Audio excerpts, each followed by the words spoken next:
कहवा के पनिया मैया ले पाली मंदिरवा हो कहाँ के पनियाना हो कहाँ के पनियाना मैया मोरी करैया सननवा हो कहाँ के पनियाना मैया मोरी करैया सननवा हो कहाँ के पनियाना। गंगा जी के पनिया मैया ली पाली मंदिरवा हो यमुना पनियाना हो यमुना पनियाना मैया मोरी करैया सननवा हो यमुना पनियाना मैया मोरी करैया सननवा हो यमुना पनियाना।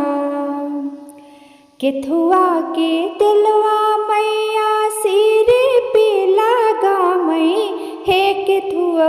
का कहीना हे केथुआ का कहीना मैया मोरी झारे लंबी के सिया हो केथुआ का कहीना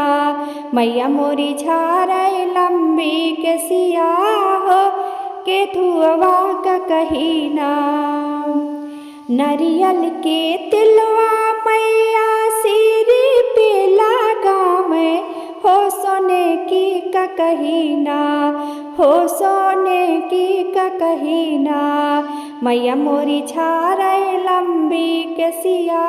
हो सोने की का कहीना मैया मोरी झारे लंबी के सिया हो सोने की का कहीना।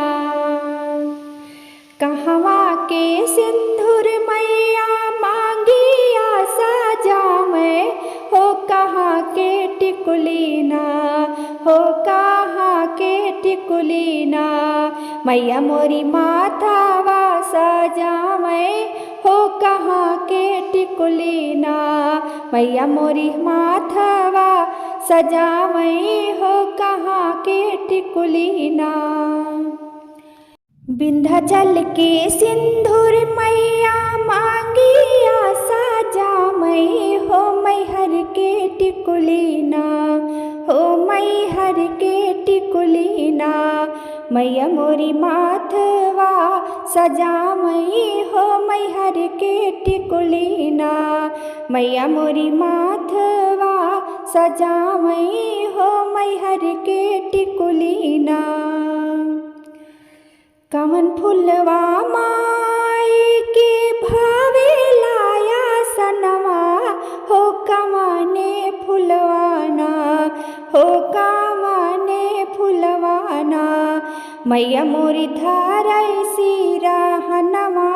हो कवने फुलवाना मैया मोरी धारै सिरा हनवा हो कवने फुलवाना। लाल रांगे फूलवा माई के भावे लाया सनवा हो अढ़ौलवा फुलवाना हो अढ़ौलवा फुलवाना मैया मोरी धारै सिरा हनवा हो अढ़ौलवा फुलवाना मैया मोरी धारै सिरा